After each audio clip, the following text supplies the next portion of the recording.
শুধু দর্শক শ্রোতা আসসালামু আলাইকুম। মেজর জিল্লুর রহমান ভয়েসে স্বাগতম।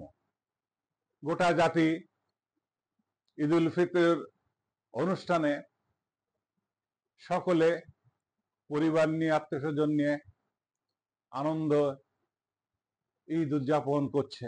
ঠিক তখনই একটা বেদনার দৃশ্য চোখে পড়ল। রাষ্ট্রীয় অনুষ্ঠান বঙ্গভবনে রাষ্ট্রপতির আমন্ত্রণে ঈদ উদযাপন অনুষ্ঠানে কোনো উপদেষ্টা পরিষদের সদস্যকে দেখা যায়নি।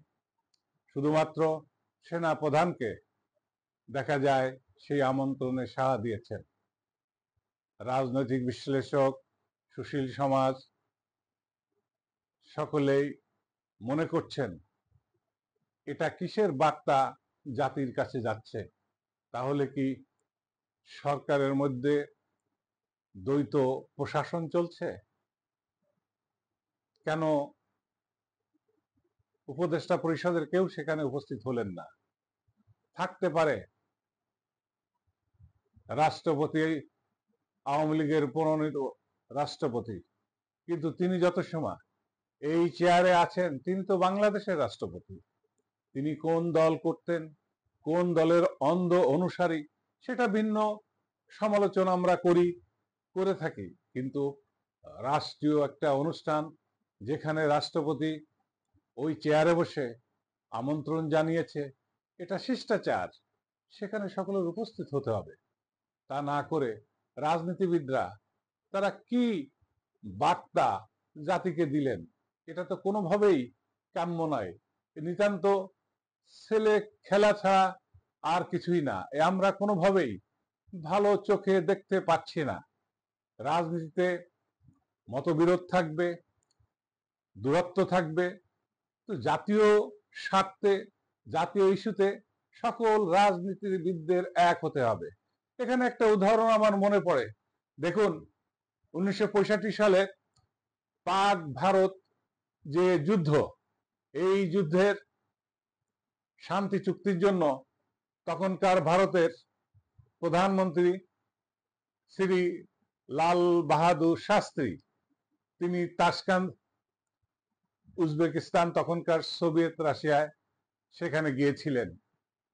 পাকিস্তানের তখনকার president field marshal Ayub Khan সেখানে গিয়েছিলেন। 10ই জানুয়ারি 1966 সালে শান্তি চুক্তি সম্পাদন করার পর 11ই জানুয়ারি লাল বাহাদুর শাস্ত্রী তিনি হৃদরোগ যন্ত্র বন্ধ হয় মৃত্যুবরণ করেন। তার মৃত্যুর পর তার সব দেহ পাকিস্তানের প্রেসিডেন্ট আইয়ুব খান, সোভিয়েত রাশিয়ার প্রাইম মিনিস্টার কিসিগিন, দুজন কাঁধে নিয়ে অগ্রসর হচ্ছিলেন। এ ছবি আমাদের চোখে ভাসে ওঠে। কি মহত্ব! রাজনীতিতে কত সুন্দর সুন্দর উপমা রয়েছে।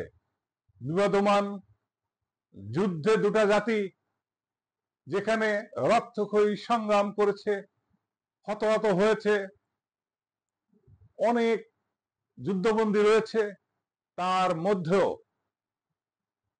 একজন আরেকজনের মৃতদেহ কাঁধে তুলে নিয়ে যাচ্ছে। এটাই কি আমাদের জন্য শিক্ষণীয় নয়? আমাদের রাজনীতিবিদদের এখান থেকে শিক্ষা নিতে হবে। জাতিকে আর দিশেহারা করা যাবে না। আর জাতি দিশেহারা, দিকহারা কোনো পথে চলতে চায় না। অনেক রক্ত ঝরিয়েছে জাতি, অনেক কষ্ট পেয়েছে। আমরা রাজনীতিবিদদের শুভবুদ্ধির উদয় হোক, এই কামনা করি। ধন্যবাদ।